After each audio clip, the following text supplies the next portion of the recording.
Graças a Deus, estamos prontos para iniciar mais um tempo de estudo e nossa oração é que seja não só um tempo de estudo, mas um tempo de revelação, um tempo de Deus falar conosco.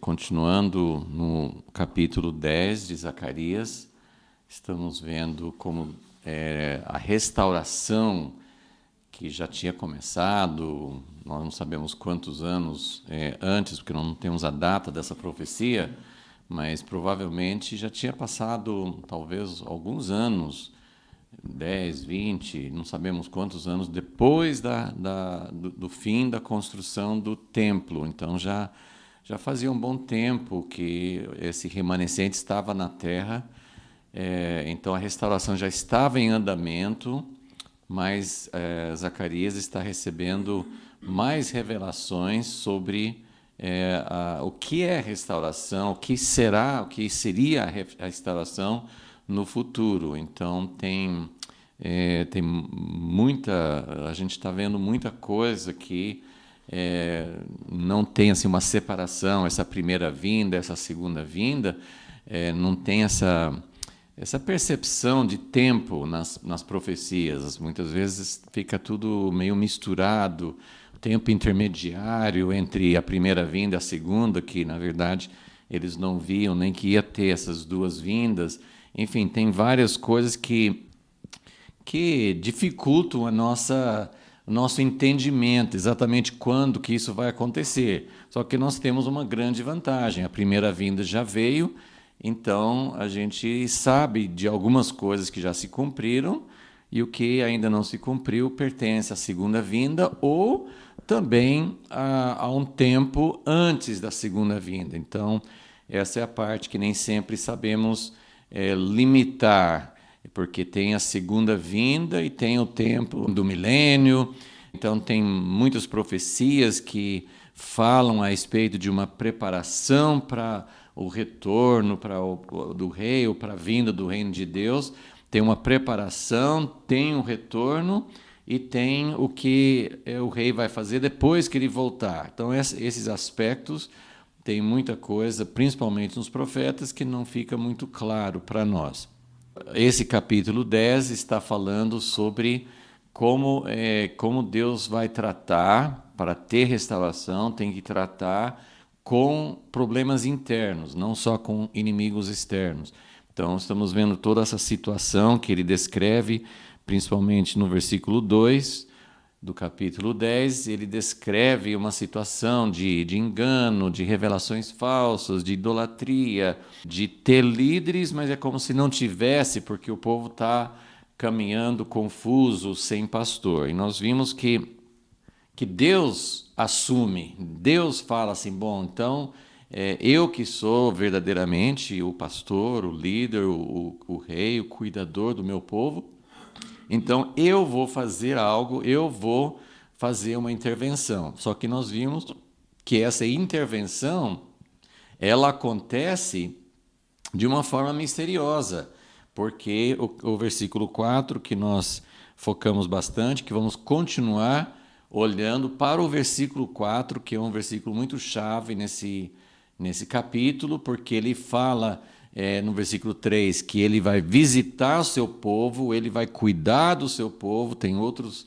textos proféticos que Deus afirma isso, que eu vou assumir o cuidado, eu vou ser o bom pastor. Mas vimos que Deus, como um Deus transcendente, como um Deus distante, como um Deus tão diferente de nós, o povo não conseguia se relacionar com ele. Nós não conseguiríamos, e até hoje nós temos dificuldade por não ter a proximidade visível. Nós temos a proximidade do Espírito Santo, nós temos a nova aliança, mas nós também temos uma dificuldade de nos relacionar com Deus de uma forma real e concreta. Então, ele fala de uma intervenção, mas justamente ele fala de uma intervenção, como nós falamos na aula passada, que surge do meio de nós, que seria a encarnação. Essa foi a intervenção da primeira vinda, foi misteriosa, muitas pessoas não reconheceram, muitas pessoas não conseguiram ver a glória de Deus em Jesus, porque não tiveram os olhos abertos, não percebiam que era Deus conosco. Então, é uma intervenção de Deus, uma maneira de Deus chegar perto, é uma solução para esses problemas, mas nem todos conseguem ver, nem todos conseguem ter os olhos abertos e ver como Deus está agindo. E nós estamos sempre olhando esse paralelo com o que Deus fez em Jesus, Ele também quer fazer no seu povo. E isso, como eu falei, fica misturado aqui, porque ao mesmo tempo que Ele está falando nesse capítulo não fica assim tão evidente como no capítulo 9. No capítulo 9 ele fala que o teu rei virá a ti, humilde. Então é a vinda de alguém, é a vinda do Messias. No capítulo 10 ele fala, vai ser nosso foco hoje, ele fala da pedra angular, da pedra de esquina. Isso não é outra pessoa, não tem outra aplicação. Jamais poderá ter alguma outra pedra angular a não ser o próprio Jesus. Então, para nós fica claro, mas dentro do contexto do capítulo não é uma coisa tão evidente que ele está falando do Messias, porque ele vai falando que ele vai visitar a casa de Judá, ele vai transformar esse povo fraco num cavalo majestoso de guerra, que de Judá vai sair a pedra, vai surgir, vai sair, vai aparecer de Judá, não do céu, não vindo assim, é uma intervenção, mas não aparece como a segunda vinda, como o rei vindo num cavalo branco e todo o olho vendo e ele sendo vitorioso. Essa é uma intervenção visível, mas a intervenção da primeira vinda e a intervenção que esperamos e que tem acontecido em medidas, mas que nós esperamos numa medida maior antes da segunda vinda, vai haver intervenções. O apóstolo Pedro fala de muitos tempos de refrigério, de visitação, até que Jesus venha. Então, existem muitas, já existiram e ainda vai existir intervenções de Deus, mas nesse estilo, até que Jesus volte visivelmente, as intervenções de Deus são muito raramente como assim as pragas do Egito, Deus agindo, Deus abrindo o Mar Vermelho, coisas assim muito espetaculares, muito fortes. Deus faz isso em algumas ocasiões, Ele pode fazer isso ainda, mas a maioria das intervenções de Deus são essas intervenções mais misteriosas, mais encobertas, mas são intervenções, como nós até citamos aquele livrinho que Para Onde Vai a Igreja, que mostra assim, que Deus quer fazer algo sobrenatural, Deus quer fazer uma manifestação da vida dele sem nossa mão humana, mas ao mesmo tempo aparecendo em nós, por meio de nós, e de tal forma que muitas pessoas vão recusar, que muitas pessoas vão rejeitar. Então, esse é o nosso assunto hoje, ainda seguindo essa linha da salvação, da intervenção de Deus que surge no meio de nós. Nós queremos olhar especificamente para o versículo 4, que fala de 4 coisas: da pedra de esquina, ou a pedra angular, da estaca da tenda, do arco de guerra e de todos os chefes ou governantes. São 4 pontos que ele coloca como a intervenção de Deus. Deus visitando o seu povo e trazendo isso, e o resto do capítulo, que depois nós vamos ver, o resto do capítulo 10, são as consequências. O que essa intervenção de Deus vai produzir? vai produzir força, o povo preparado para resistir, valentes em guerra, vai seguindo aqui as tribos, as 12 tribos de Israel, desde o tempo do filho de Salomão, nunca mais se uniram. Ele falou que vai unir todos, ele vai chamar de volta. Então tem muita coisa que ele vai fazer na restauração como consequência do versículo 4. E especificamente nosso foco maior realmente é o primeiro item, a pedra angular. Senhor Deus, nós pedimos nesta hora que nossos olhos sejam abertos. Quantas coisas que o Senhor revelou aos profetas, eles mesmos muitas vezes não conseguiam entender, como Daniel mesmo falou no final do livro dele, eu não entendo, por favor, me ajude a entender. Eles mesmos não entendiam pela posição histórica em que eles estavam e pela dificuldade de ver lá na frente, de ver como o Senhor iria agir. Nossas mentes também estão muito contaminadas, nós somos muito condicionados a pensar de uma determinada forma, ver as coisas de uma determinada forma, então isso dificulta a nossa visão, porque o Senhor tem uma outra maneira, o Senhor age de maneira diferente, o Senhor tem armas secretas, o Senhor tem estratégias secretas, que o Senhor até deseja revelar para nós. E nós gostaríamos muito que nosso coração, que nossa mente fossem renovados diante do Senhor, fossem tratados por Ti, para que nós pudéssemos enxergar e cooperar contigo, porque nosso papel é simplesmente de estar junto contigo, ajudando e não atrapalhando aquilo que o Senhor vai fazer. Pedimos a Tua bênção e a Tua revelação em nome de Jesus. Amém. Ok, então, o primeiro aspecto aqui, o primeiro ponto, como estou explicando, do versículo 4, da intervenção de Deus, é, de fato, a pedra de esquina. Então, em vários pontos do nosso estudo, a gente encontra essa pedra.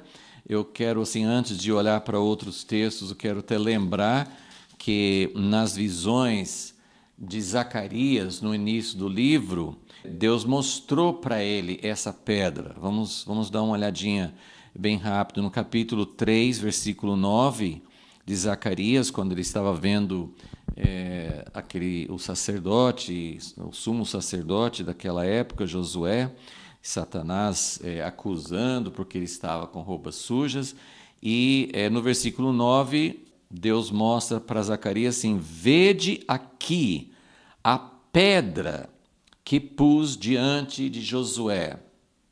Sobre esta pedra única estão 7 olhos. Eu esculpirei a sua escultura, diz o Senhor dos Exércitos, e tirarei a iniquidade desta terra num só dia.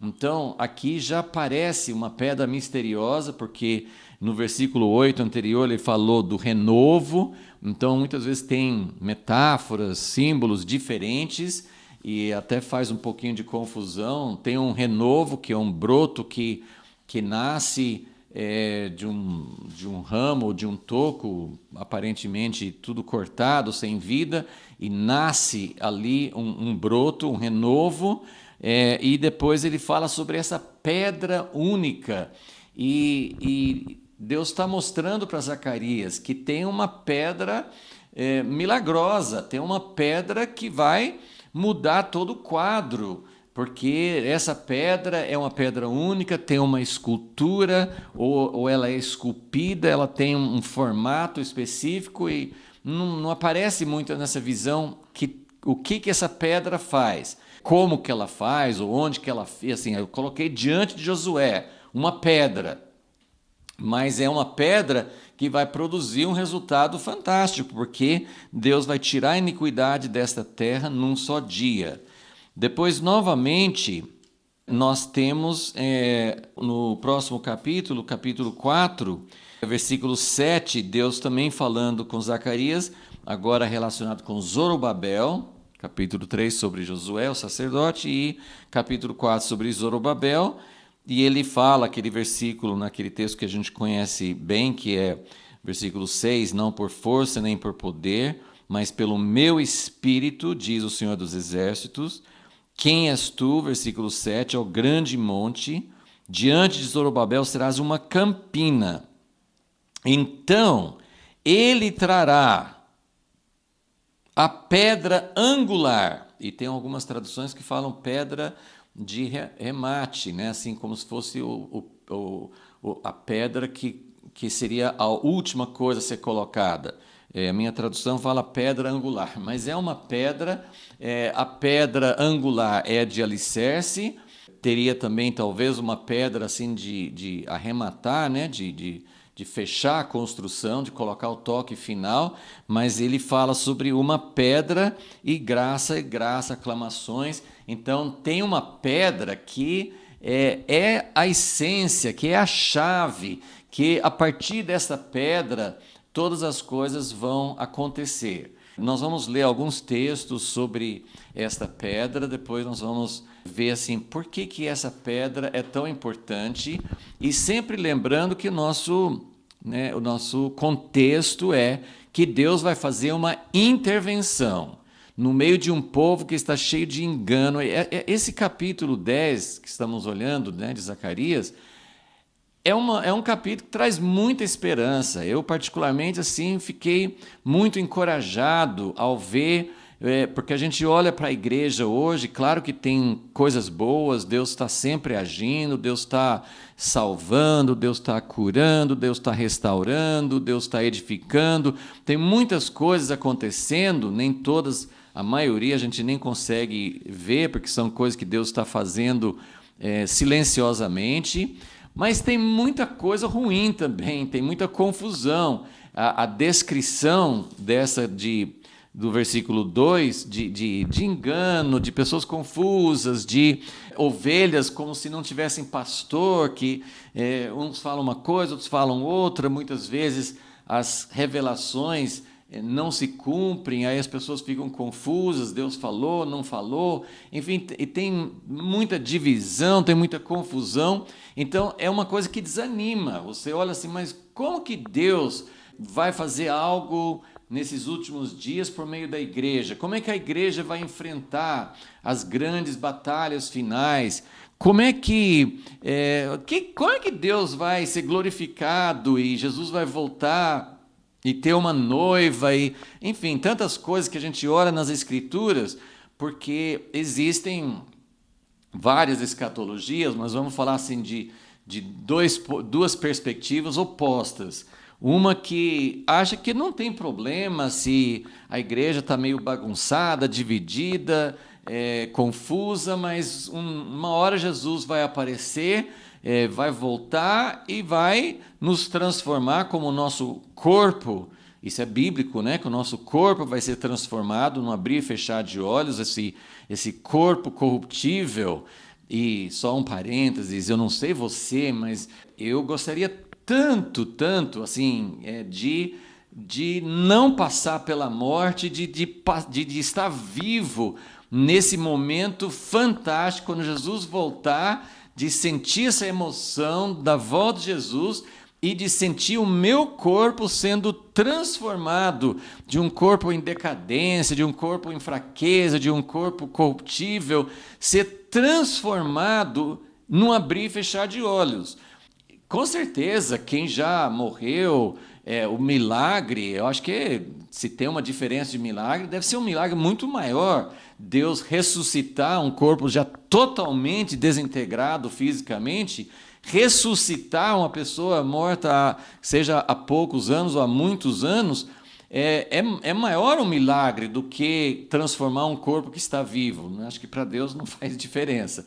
Mas como seria maravilhoso, né? Esse é o desejo que acho que todos nós temos, né? De podermos estar vivos quando acontecer essa volta e essa transformação. Mas, voltando, existem duas perspectivas opostas. Uma que acredita que, assim como o corpo é transformado, na volta de Jesus será transformado, tudo que está errado com a igreja, todas as dissensões, carnalidades, desvios, enganos, tanta coisa ruim, tantas manchas na igreja, tudo vai ser instantaneamente transformado, nós seremos arrebatados e tudo que está errado Jesus vai consertar, no abrir e fechar de olhos, e até mesmo, acho que algumas pessoas pensam que toda a terra ou será transformada, ou nós vamos embora para o céu, tem várias visões diferentes sobre isso, mas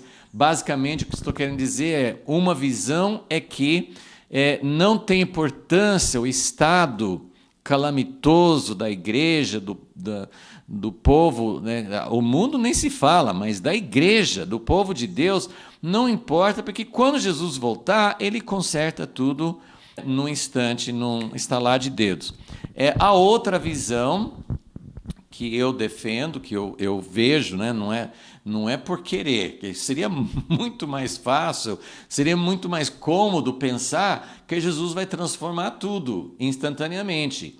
Mas o que eu vejo nas Escrituras é a necessidade de se preparar, é a necessidade de estar com as roupas preparadas, é da noiva ter uma roupa sem mancha nem ruga, é de nós estarmos preparados, é de Jesus voltar para ser admirado nos seus santos, não envergonhado nos seus santos. E não só por uma questão assim de queremos, claro que isso é muito importante, queremos que a noiva esteja pronta, mas não é só eu faço parte da noiva, nós queremos o dia do casamento e o resto do mundo todo mundo vai ser destruído, tudo vai acabar, mas na verdade Jesus volta para reinar, para transformar junto com os seus santos. E agora, como que ele vai reinar junto com o seu povo se o seu povo está nesse estado, está tão distante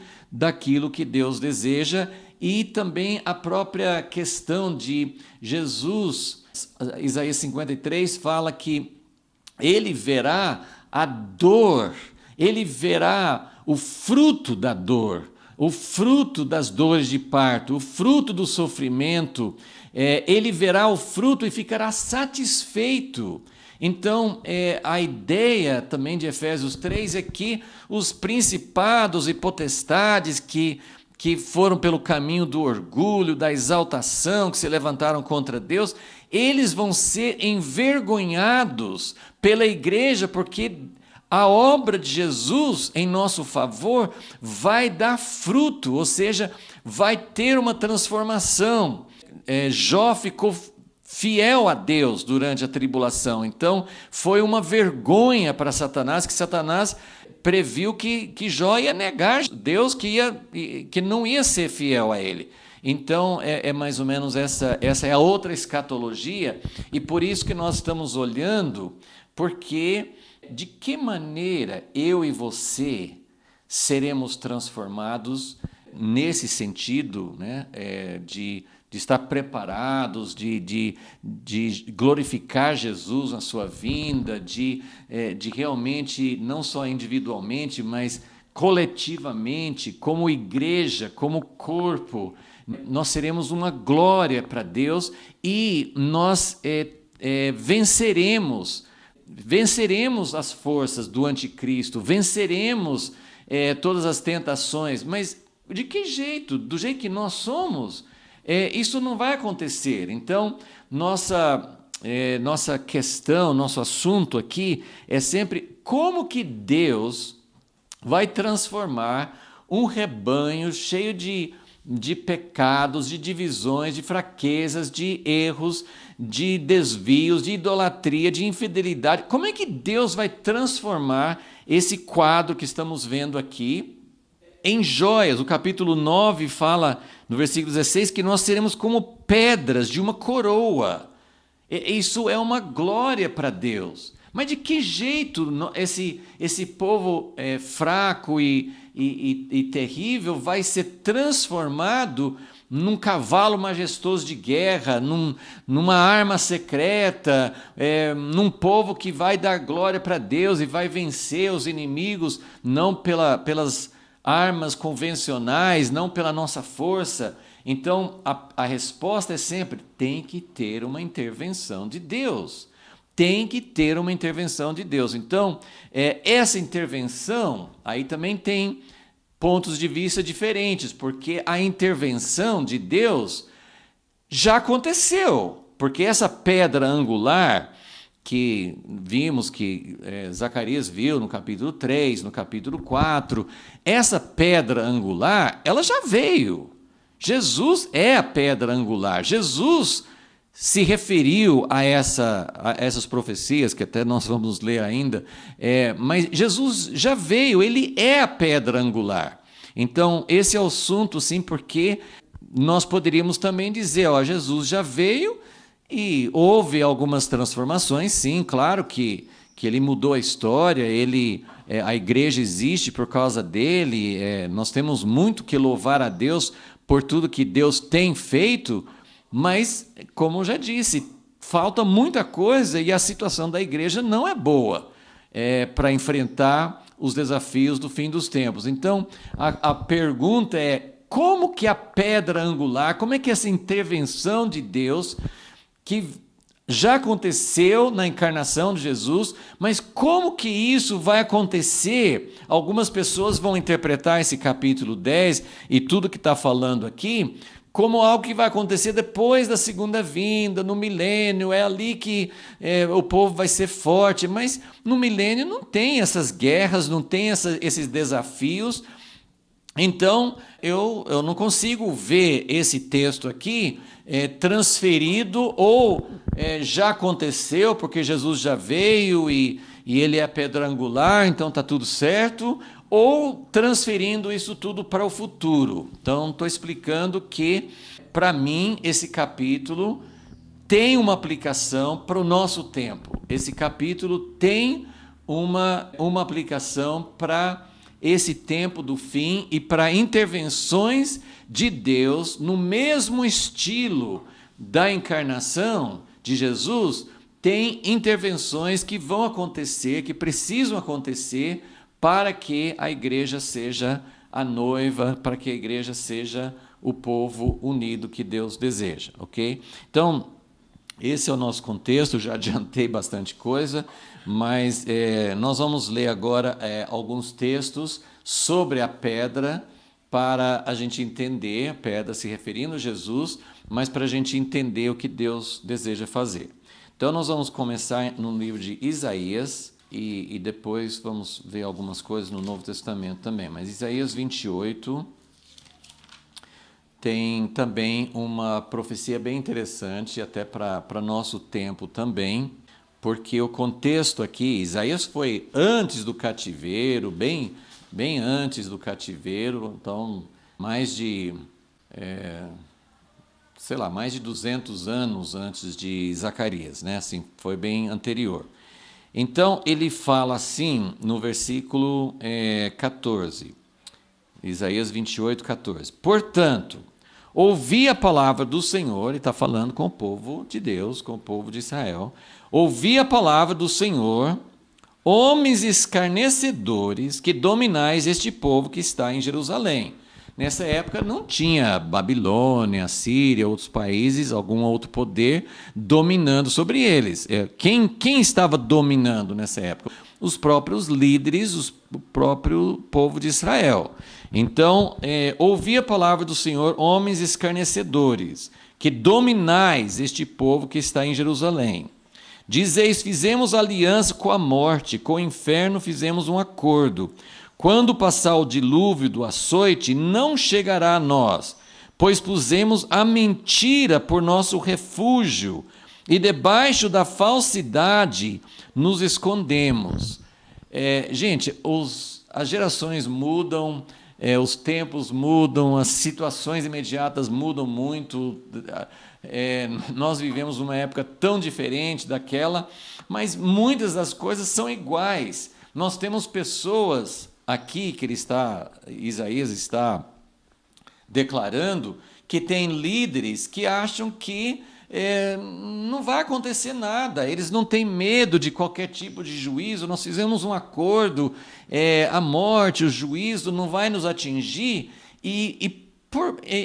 com base no quê? Porque se nós estivermos debaixo da cobertura de Deus, não é que a morte não nos atinge, né? Nós podemos ser martirizados, nós podemos ser perseguidos, mas nós temos essa confiança de que a morte não vai nos fazer mal, porque ela só vai nos tirar dessa vida temporariamente, mas estaremos com o Senhor. Agora, não é essa ideia que eles têm. Eles têm uma ideia, sim, de que eles são impermeáveis, eles são inatingíveis, que não vai acontecer nada. Eles têm muitas mentiras, eles se refugiam em falsidades, em mentiras. Então, eles têm uma ideia errada, estão se enganando e enganando o povo. Então, Deus está falando por meio de Isaías, fala assim, olha, existe essa situação, Deus fala assim, eu vou falar qual que é a solução, o que vai acontecer. E aí nós chegamos aqui no versículo 16, que é o versículo da pedra, né? Portanto, assim diz o Senhor Deus, vede, olhem aqui, eu assentei em Sião. Então, outra vez, assim, é uma intervenção de Deus, mas é algo que surge ali, é uma pedra, Deus assenta uma pedra, assentei uma pedra em Sião, uma pedra já provada, uma pedra preciosa, preciosa significa, assim, é rara, tem um alto valor, uma pedra de esquina, que está bem firme e fundada, e aquele que crer não será confundido. Então, nós podemos ter firmeza no meio de angústias, no meio de tribulações, mas não essa enganosa que ele está se referindo aos líderes daquele tempo, que estão se escondendo atrás de mentiras, de falsidades, eles não estão firmados nessa pedra. E aí ele fala no versículo 17, colocarei o juízo como a linha de medir, a justiça como prumo. Então Deus vai acertar todas essas coisas erradas que acontecem, isso no final vai ser assim, para parecer essa justiça, isso realmente depois da vinda de Jesus, mas ele faz certas coisas, Deus faz intervenções, como Deus mostrou para Daniel, Deus remove reis e coloca reis, então ele pode tirar líderes que estão agindo de maneira errada, mas a coisa principal é que quando se trata de governantes humanos, tira um, o outro entra, às vezes parece que é melhor, mas daí a pouco se corrompe também. Então a história, como a gente já falou em outras aulas, a história é uma sucessão interminável de sobe e desce. Entra um, ele cai, entra outro, cai. Tem algumas exceções de pessoas que não se corrompe, mas a grande maioria da história humana, e às vezes até a história da igreja, é formada por essa sucessão de pessoas que se enaltecem, que sobem, que se orgulham, e depois Deus remove. Mas ele está dizendo, eu vou colocar o juízo como a linha de medir, a justiça como prumo, e a saraiva vai varrer o refúgio de mentira.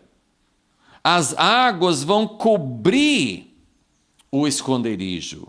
E a vossa aliança com a morte será anulada. Bom, o vosso acordo com o inferno não subsistirá, e quando o dilúvio do açoite passar, então ele está dizendo assim, que é mentira, que as pessoas acham que não serão atingidas por situações adversas. E isso vem desde governantes humanos que acham que nunca vão cair, acham que criaram uma situação que nunca vão sofrer nada, e a gente pensa em situações passadas e de presentes também, porque Veja só, né, Putin na Rússia, mas pode olhar para tempos no passado. Quantos homens que, assim, que oprimem, que matam, que invadem, que tentam formar assim, um reino. Assim, Hitler falava assim que nunca ia acabar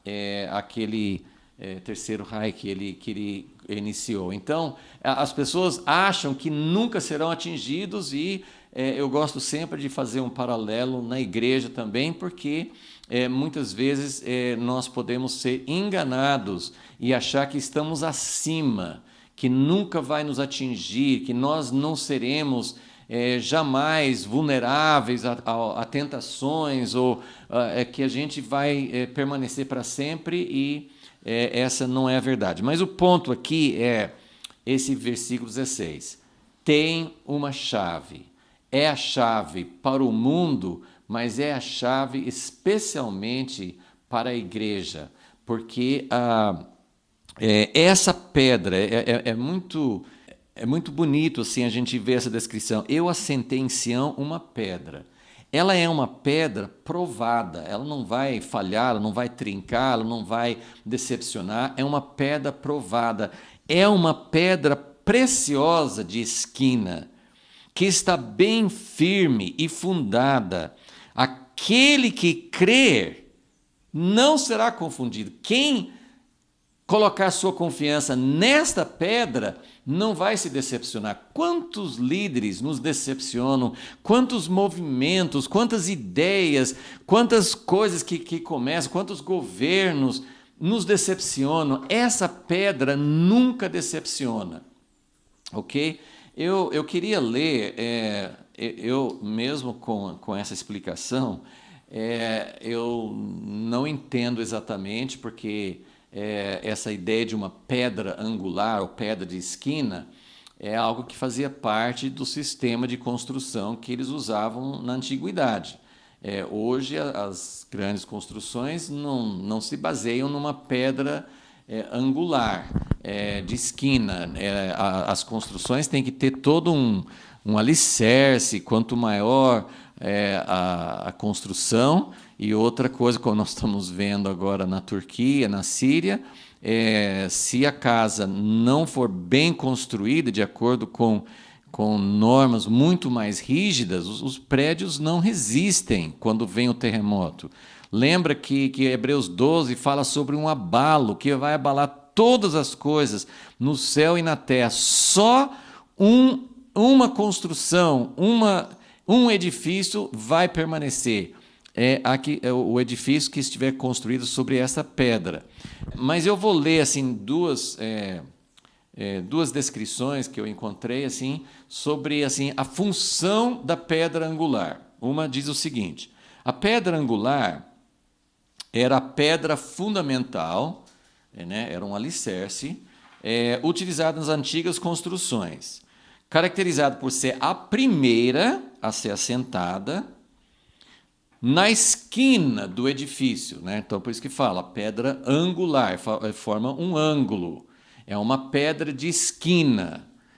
Eu não sei, eu não encontrei, não me aprofundei muito nisso, mas assim, eu não sei se eles tinham uma pedra em cada esquina, que para mim a ideia assim, uma esquina só não seria suficiente, mas a ideia é que a pedra angular, a pedra de esquina, era a primeira a ser assentada.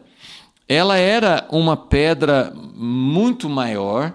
Parece que eles até encontraram a pedra do Templo de Salomão, assim, uma pedra enorme que foi colocada ali, ou de Salomão ou talvez de Herodes, agora não me lembro, mas já encontraram ali nas escavações uma dessas pedras, assim, uma pedra muito grande. Então, essa pedra, hoje é tudo feito com concreto e com aço, com ferro, né, formando assim uma amarração, mas naquele tempo era feito por essas pedras grandes. Então, a pedra grande que formava o ângulo, né, de esquina de uma parede, formando um ângulo reto entre as duas paredes. A partir da pedra angular, eram definidas as colocações das outras pedras, alinhando toda a construção. Então, ela era a mais resistente, ela era uma pedra grande, era a primeira a ser colocada, era uma pedra lapidada, ela tinha que ter superfícies, não uma pedra bruta, né? Ela tinha que ser uma pedra lapidada, com superfícies fáceis de amarrar com o resto da construção. E a partir dessa, pelo menos assim, a ideia é que a partir dessa pedra angular, aquilo amarrava as duas paredes. Por isso que eu não sei se todas as esquinas tinham essa mesma pedra, mas assim, a ideia simbólica é que a gente precisa entender que essa pedra é chave, é fundamental para todo o resto da construção. Outra descrição é assim: a pedra angular significa geralmente a principal pedra de sustentação. Então, como nós sabemos, poderia ter terremotos, poderia ter abalos, poderia ter um ataque, poderia ter vários movimentos, né? Assim, mas a pedra angular era a principal pedra de sustentação de um edifício. Era colocada como base de duas paredes primárias da construção, fixando e determinando sua posição final. Assim, o que eu acho, assim, isso assim, eu pesquisei, não no comentário bíblico, isso aqui era só assim, pesquisando no Google para ver assim, o que era uma pedra angular na antiguidade. Eu achei interessante essa linguagem que mostra assim, como sustenta, como forma, como determina a posição das outras pedras e como amarra duas paredes para formarem uma única construção, não tudo separado, fácil de quebrar. Então, tudo isso assim, é para mostrar que a pedra angular é o ponto central. Se você não tem um alicerce, eu vou só citar um versículo que está no Salmo 11, que fala assim, eu lembro desse versículo há muito tempo, meu pai falava desse versículo, está no versículo 3, Salmo 11, 3. Quando os fundamentos são destruídos, o que pode fazer o justo? Quando os fundamentos estão destruídos, o que pode fazer o justo? Eu quero assim, relacionar rapidamente com temas que nós temos muito na atualidade, que todo mundo que tem uma visão do que Deus quer na sua palavra, de quem Deus família, santidade, os propósitos, os planos de Deus, moralidade, tantas questões, a proteção da vida. Nós temos ouvido muito nos meios cristãos, e às vezes até fora dos meios cristãos, essa preocupação com a sociedade, que a sociedade está perdendo os fundamentos, está perdendo a sua base e vai ruir totalmente. Isso é uma verdade. O que não é verdade é que as pessoas estão procurando resolver essa questão por soluções falsas, por soluções que não vão trazer uma restauração, principalmente pensando que essa restauração dos fundamentos de uma sociedade pode acontecer por meio de um governo. E eu quero mostrar aqui que a verdade mais clara que a Bíblia pode nos mostrar é que a única coisa que vai segurar o prédio, que vai sustentar, que vai ser a solução, a intervenção de Deus para resolver essa situação caótica e calamitosa, é a intervenção de colocar a pedra angular. E essa pedra angular é Jesus. Então, por uma questão de tempo, eu vou citar algumas outras situações que citam. Eu vou citar principalmente em Mateus 21 e em Lucas 20, nesses dois evangelhos, Jesus conta uma parábola. Isso tem outros textos.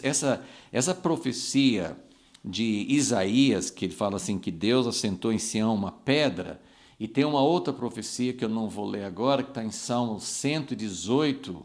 Salmo 118, acho que eu não anotei aqui o versículo, mas Salmo 118, parece até um versículo meio solto no meio do Salmo, mas fala assim, que a pedra, e isso é o que Jesus cita nesses dois capítulos, Mateus 21 e Lucas 20, ele cita Salmo 118, que diz assim, a pedra que os construtores rejeitaram se tornou a principal pedra de esquina.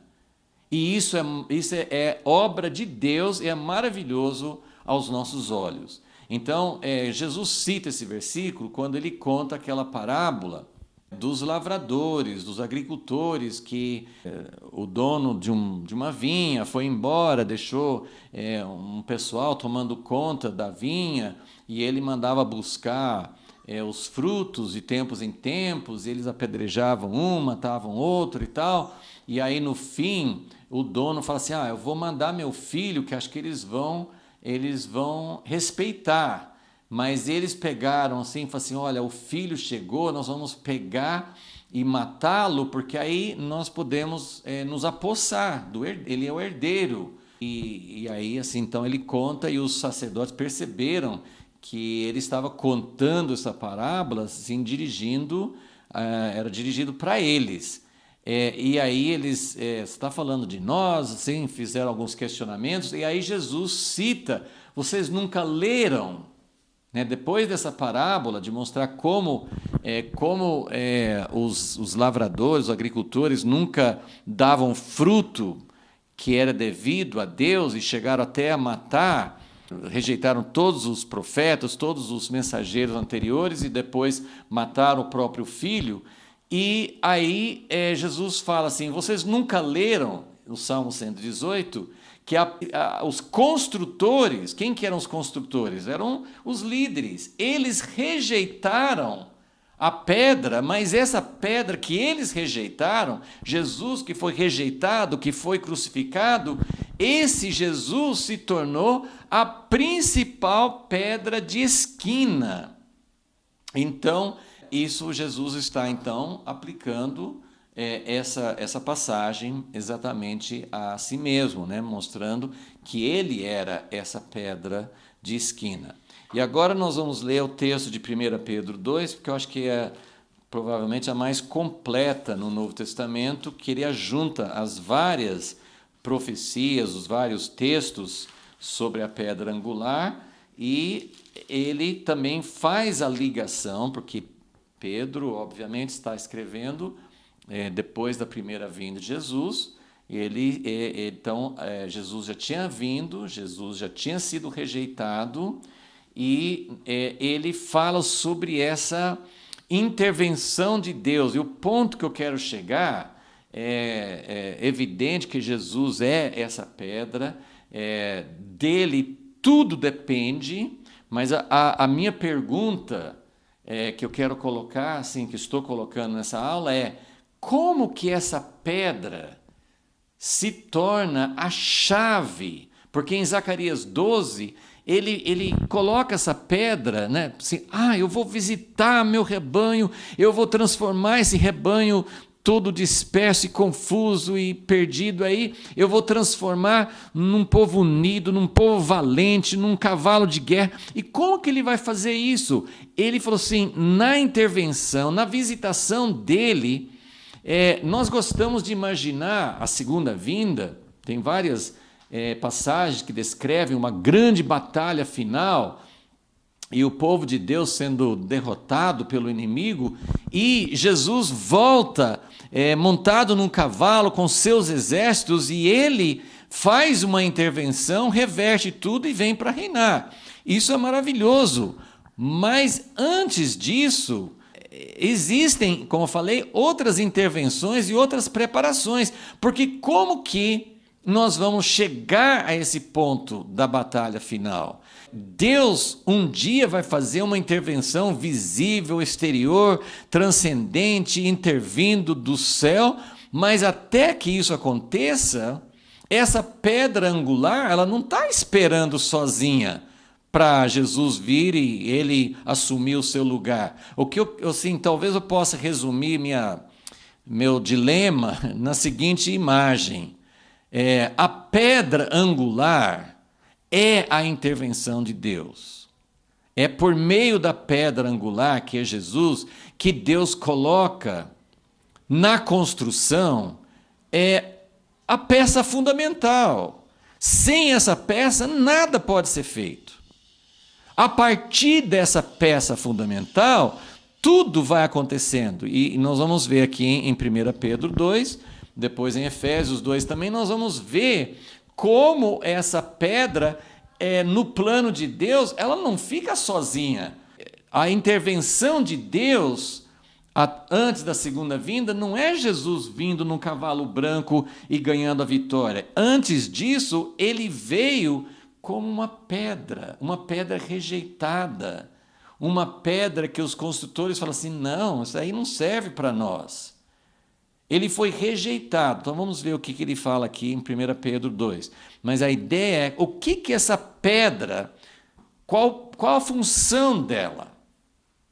Ela não foi enviada por Deus para ficar durante toda a história assim, olha essa pedra. Um dia Jesus vai voltar e vai fazer a casa dele em cima dessa pedra. Mas a única pedra que serve, a única coisa que funciona é essa pedra. Não, a pedra foi enviada para liberar o plano de Deus, que não vai ser consumado sem a volta de Jesus, mas tem algo que precisa ser construído para que ele venha e habite entre nós. Então vamos ver o que Pedro fala. Versículo 4. 1 Pedro 2, 4. Chegando-vos para ele. Ele fala até sobre desejar ardentemente, como recém-nascidos, o leite espiritual, tal. E ele fala assim, chegando-vos. Vocês que nasceram de novo, vocês que foram alcançados por Deus, vocês que fazem parte agora, lá na frente ele vai falar agora, vocês são a nação escolhida, a nação santa, o sacerdócio de Deus. O que vocês vão fazer? O que vocês fazem depois que nascem de novo? Chegando-vos para ele. Quem que é ele? Uma pedra viva, rejeitada, na verdade, pelos homens. Então, nós sabemos disso. Jesus veio, ele é a pedra que vai liberar toda a construção de Deus, todo o plano de Deus, tudo que Deus... É como se tivesse assim, tudo em desarranjo, tudo confuso, e parece não tem nenhum jeito de tirar a ordem dessa confusão. Mas uma peça, uma pedra, as metáforas, as ilustrações são pobres, porque quando Deus coloca essa uma pedra no lugar, ela libera tudo o resto que Deus quer fazer. Então é como se fosse assim, colocou a chave e as coisas começam a acontecer, se encaixar, é uma coisa maravilhosa. Então ele fala assim, ele é a pedra viva, rejeitada, na verdade, pelos homens, mas para com Deus eleita e preciosa. Ele está pensando naquele versículo de Isaías. É uma pedra eleita, escolhida, preparada, provada e preciosa. Mas aí o que ele fala no versículo 5? Vós também como pedras vivas. Então, se vocês se achegam a ele, então vocês também como pedras vivas sois edificados como casa espiritual. E essa casa feita sobre a pedra fundamental, ela não vai ser abalada. E essa é a chave, esse é o princípio. Para ser de sacerdócio santo, a fim de oferecer de sacrifícios espirituais aceitáveis a Deus por Jesus Cristo. E aqui ele cita os textos. Pois na Escritura, esse é o de Isaías, vede, ponho em Sião uma pedra angular, eleita e preciosa, e quem nela crer não será confundido. Você coloca sua esperança, você coloca seu futuro, seu destino, seu sentido nessa pedra, você não vai ser confundido. Versículo 7. Ora, para vós, o que credes, essa pedra é preciosa, mas para os descrentes, aqui ele fala sobre Salmo 118. Pedra que os edificadores rejeitaram, essa foi posta como a principal de esquina. Gente, o princípio de Deus, e nós temos que sempre seguir esse padrão. Nós nunca seremos, nunca poderemos fazer o papel de Jesus. Jesus é a pedra angular, não existe outra. Mas o que é verdade para a pedra angular, ou para o rei que veio na humildade, ou para o bom pastor, tudo que Jesus exemplificou, ele falou: se eu, como mestre, fiz essas coisas, vocês devem fazer igualmente. Então, tudo que é verdade para Jesus, em termos assim do exemplo dele, o grão de trigo que caiu na terra e morreu, tudo que é verdade sobre Jesus é verdade para nós. E se ele, como a principal pedra de esquina, foi rejeitada, mas Deus pegou a pedra rejeitada e colocou como a principal pedra de esquina, e isso não ficou evidente para o mundo. De que maneira, como é que as pessoas enxergam que Jesus se tornou a principal pedra de esquina? Poderíamos falar, hoje o cristianismo se tornou uma religião, muitas pessoas no mundo inteiro têm um grande número, mas mesmo nisso nós precisamos entender que as pedras edificadas sobre a pedra de esquina também vão passar por esse processo de rejeição. Então, a pedra que os edificadores rejeitaram, essa foi posta como a principal de esquina. Versículo 8, tem um outro texto em Isaías 8. Uma pedra de tropeço, uma rocha de escândalo. Jesus é um escândalo, por quê? Porque ele é humilde, porque ele anda, é o reino de ponta cabeça. Ele é aquele que faz as coisas ao contrário. Ele não procura a exaltação. Ele é uma ofensa para líderes religiosos e para líderes políticos. Ele é uma pedra de escândalo. As pessoas não aceitam esse caminho. Jesus mesmo falou: vocês matam os profetas, depois vocês fazem um monumento. Muitas pessoas fizeram isso com Jesus. Ele é exaltado, ele é o Salvador, mas as pessoas não seguem o caminho de Jesus. Então, a pedra de escândalo continua sendo escândalo. Tropeçam porque são desobedientes à palavra. Ok, vamos para Efésios 2 agora. Efésios 2... Paulo fala a respeito de judeus e não judeus e de como Jesus na cruz quebrou a parede de separação entre judeus e gentios, que não podiam comer juntos, que não podiam conviver e muito menos adorar juntos. Na área do templo daquela época tinha um muro de separação, tinha um aviso que se alguém ultrapassasse aquela barreira, poderia ser morto. Então tinha uma terrível separação entre judeus e não judeus. E Jesus derrubou esse muro de separação pelo seu sacrifício. Versículo 16, ele reconciliou ambos em um só corpo, matando com ela a inimizade. Agora eu quero que vocês se lembram dessa ideia da pedra angular que amarra, que une duas paredes.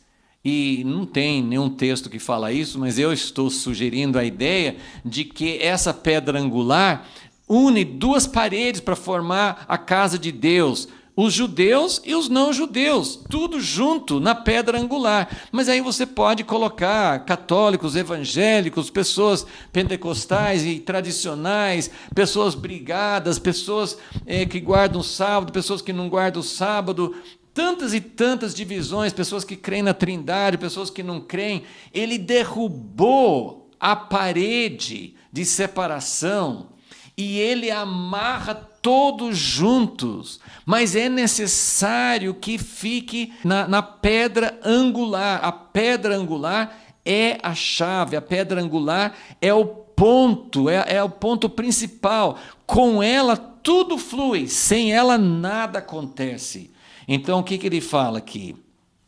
Ele fala sobre que ele quebrou essa separação, né? Porque, no versículo 18, ambos têm acesso ao Pai no mesmo Espírito. Versículo 19, assim, falando para gentios, já não sois estrangeiros, nem forasteiros, mas concidadãos dos santos, da família de Deus. E agora olha o que ele fala aqui no versículo 20. Edificados sobre o fundamento, agora além de Jesus como a pedra angular, nós temos outras pedras no fundamento. Edificados sobre o fundamento dos apóstolos e dos profetas. Então, como Pedro disse, quando nós chegamos à pedra angular, nós somos pedras vivas e nós somos encaixados na construção de Deus. Edificados sobre o fundamento dos apóstolos e dos profetas, sendo o próprio Cristo Jesus a principal pedra angular. Nesta pedra, nele, todo o edifício bem ajustado cresce para templo santo no Senhor. Esse templo santo vai ser finalizado, vai ser arrematado na volta de Jesus, mas esse templo estava sendo edificado no tempo de Paulo. Esse templo, em outras palavras, a pedra angular tem um papel não de ficar sozinha, não de ficar assim, olha aqui a pedra que Deus vai usar um dia, mas a pedra angular já serve, de acordo com Pedro, de acordo com Paulo, a pedra angular já serve para uma construção, porque é a intervenção de Deus. E a intervenção de Deus segue esse padrão até que Jesus volte numa manifestação visível, que todo olho verá, mas até que esse dia chegue, as intervenções de Deus para resolver o que está de errado conosco vem nesse padrão de encarnação, vem nesse padrão de Deus se manifestando em carne fraca. É uma obra soberana de Deus, mas feita em nós, não fora de nós. Então é a salvação que surge do nosso meio, e não só do nosso meio, mas dentro de nós. Mas do nosso meio no sentido que é uma coisa coletiva. Então, nele, todo o edifício bem ajustado cresce para templo santo no Senhor. Nele também, vós juntamente sois edificados para a morada de Deus no Espírito. E mais um texto em 1 Coríntios 3, eu quero, eu estou enfatizando uma coisa muito evidente, não estou falando nada de radical, a não ser essa ideia de que Deus quer que a pedra angular libere, que a pedra angular assuma a sua posição, que nós, edificados nele, sejamos também, por uma obra de Deus, soberana de Deus, que nós sejamos uma intervenção de Deus, que nós sejamos uma manifestação. É a encarnação, mais uma vez, Deus seguindo esse mesmo padrão. Então, olha, 1 Coríntios 3. Lembra que a igreja em Corinto era uma igreja cheia de problemas, tinha muitos dons, tinha muito poder, tinha muita manifestação, mas tinha muitos problemas. E no capítulo 3 ele fala sobre as divisões. Um fala que é de Paulo, outro fala que é de Apolo, outro era de Pedro. E ele fala assim, como assim? O corpo de Cristo não pode ser dividido.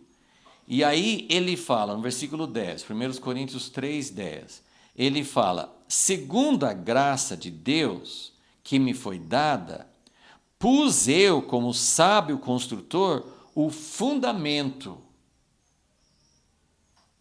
e outro edifica sobre ele. Mas veja cada um como edifica sobre ele. Pois ninguém pode pôr outro fundamento além do que já está posto, o qual é Jesus Cristo. E aí você pode seguir outros escritos de Paulo, quando ele fala assim: eu pus, pela pregação, pela minha vida, pela forma que era transmitido, Paulo colocou, não é só uma doutrina, não é só uma ideia mental, mas Jesus era o centro, Jesus era o fundamento.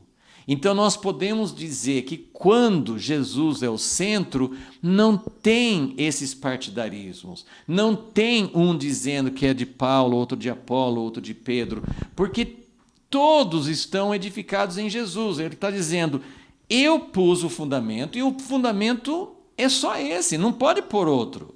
Agora, tem o fundamento de outras pedras, né, de apóstolos e profetas, mas são fundamentos secundários.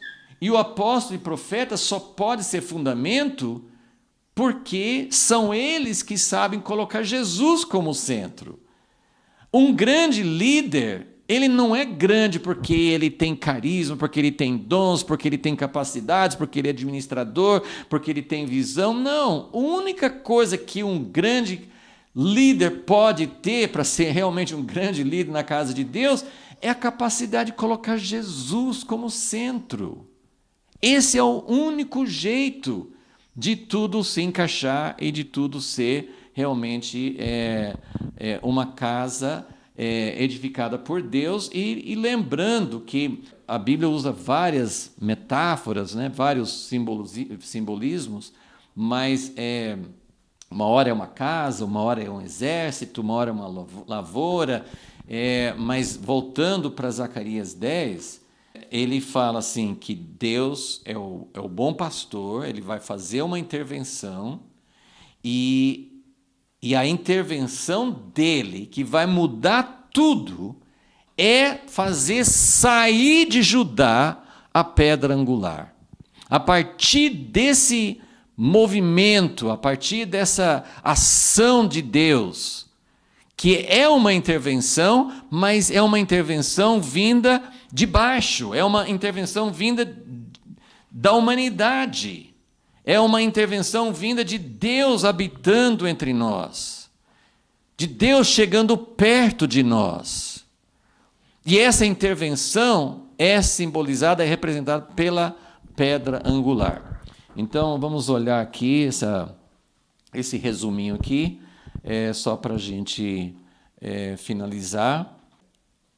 Essa pedra angular é a chave, é a partir dessa pedra, é a partir dessa intervenção de Deus que todas as coisas acontecem. Tudo que nós vamos ler depois, nas próximas aulas, em Zacarias 10, tanta coisa que Deus está prometendo que vai fazer, união, força para ganhar as batalhas, tantas coisas maravilhosas que Deus vai fazer, Ele faz tudo como consequência dessa pedra angular. Então, o que a pedra angular faz? Qual que é o papel? O que acontece com essa pedra angular? Essa pedra traz sustentação e firmeza.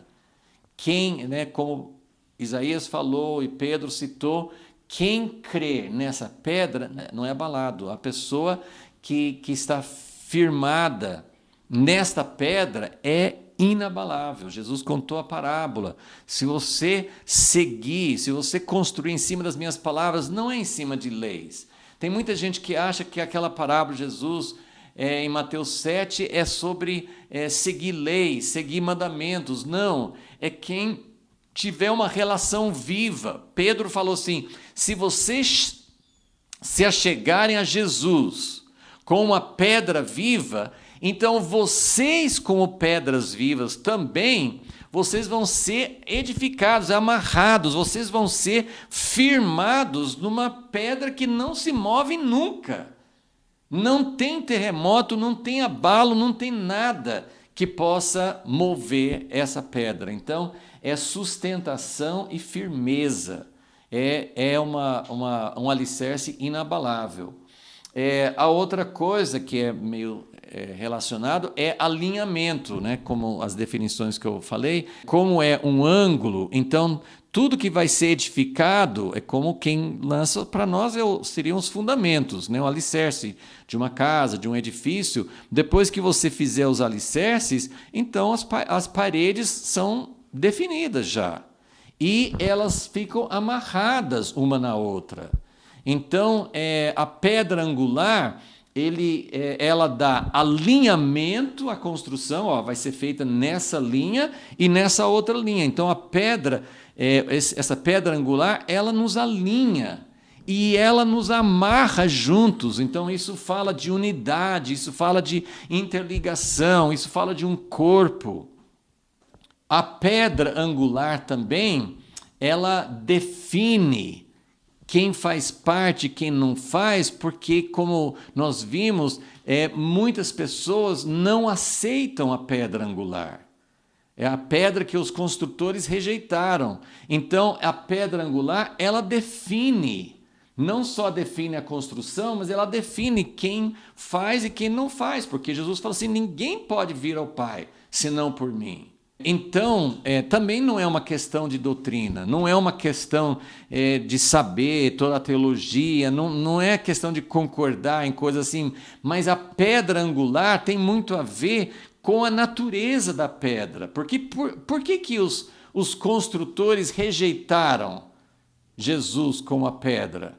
Porque ele representava algo inaceitável, intragável para eles. Então, eles não conseguiam aceitar a humildade, não conseguiram aceitar a forma de Jesus revelar quem era o Pai. Então, nosso fundamento é o caráter de Jesus, é a pessoa, quem é Jesus. Não é doutrina. Tem muita gente que aceita a doutrina e não aceitou Jesus como pedra angular. E tem pessoas que nem entendem quem é Jesus, não sabem a doutrina, mas de alguma forma estão abertas e querem são atraídos por essa pedra. Então, a pedra é a escolha de Deus e quem faz parte, ele fala assim, para uns, né, Pedro fala assim, para uns é a nossa confiança, é uma preciosidade, é o que a gente mais quer, para outros é uma pedra de tropeço. E, finalmente, ela representa isso que eu falei assim, que é a liberação de todo o plano de Deus. De repente, nesse capítulo 10 de Zacarias, ele fala, Deus, eu vou fazer uma intervenção, eu vou colocar uma pedra de esquina, e ele fala dos outros pontos que nem podemos falar hoje, a estaca da tenda, depois a gente menciona, mas nenhum dos outros itens são tão explorados, são tão cheios de significado quanto essa pedra angular. Por isso que eu fiquei a aula toda em cima desse ponto, porque, na verdade, é dessa pedra angular que sai todas as outras coisas. Né? É o fundamento, é a definição, é o centro, é dali que sai a vida, é o caminho, a verdade e a vida, é o caminho para o Pai, é nele que estão toda a plenitude de Deus, é nele que nós vamos encontrar tudo. Então nós podemos olhar para a igreja e falar assim, está tudo errado, tem tanta coisa errada, mas o que falta? Eu não sei como vai ser um grande avivamento final, eu não sei como Deus vai fazer isso, porque a pedra angular já veio, mas eu acredito que essa pedra angular ocupará o seu lugar. Eu acho que ela continua sendo rejeitada hoje. Nós estamos construindo muita coisa, falando dele, mas construindo fora dele. Então, para mim, o grande avivamento será um retorno retorno a Jesus, aceitando, colocando, reconhecendo o lugar de Jesus como o verdadeiro fundamento de todas as coisas, e isso vai liberar, porque todas as coisas vão começar a se encaixar, e isso pode acontecer rapidamente, né? Como aquela construção do templo de Salomão, que todas as pedras foram lapidadas fora do local de construção. Quando trouxeram as pedras, era rápido, porque já estava tudo preparado, né? Então, liberando, né, as coisas estando nos seus devidos lugares, isso libera todo o plano de Deus. Então, só dê uma olhadinha no restante do capítulo 10 de Zacarias, que você vai ver. Dele vem a estaca da tenda, que segura a tenda. Dele vem o arco vitorioso da guerra. Dele vem todos os chefes. Ele acabou de falar que tem um monte de chefe errado. E ele está falando assim, se a pedra angular estiver no seu lugar, vai ter chefes certos. Vai ter uma liderança certa. E aí, versículo 5, serão como valentes. O Senhor está com eles. Versículo 6, fortalecerei a casa de Judá. Versículo 7, tornarei a plantá-los, no versículo 6. E assim vai, nós vamos na próxima aula, se Deus permitir, nós vamos começar a ver as coisas que vão acontecer como resultado. Mas para mim tudo é uma consequência de ter essa pedra angular no lugar certo e sendo reconhecido e funcionando como deve funcionar.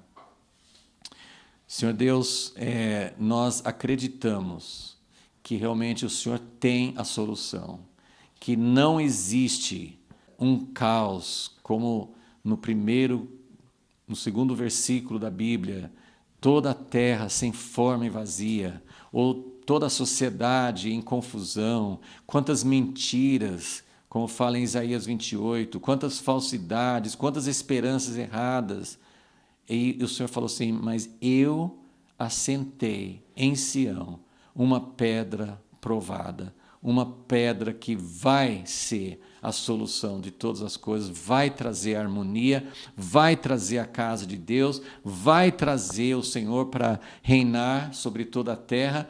Nós acreditamos na encarnação na primeira vinda, e acreditamos que o propósito da encarnação era que toda a casa fosse construída, que tudo fosse bem ajustado, que nós nos tornássemos uma casa forte, firme, que nós nos tornássemos um povo não forte em nós mesmos, não capaz de fazer guerra, mas um povo dependente de Ti e pronto para o Senhor nos transformar em armas secretas. Então, nós acreditamos na obra que o Senhor já fez e naquilo que o Senhor vai fazer, usando esse princípio, usando essa chave para trazer novamente a Tua revelação e a Tua encarnação aqui na terra. Nós acreditamos nisso e cremos que o Senhor vai realmente fazer essa proeza de nos transformar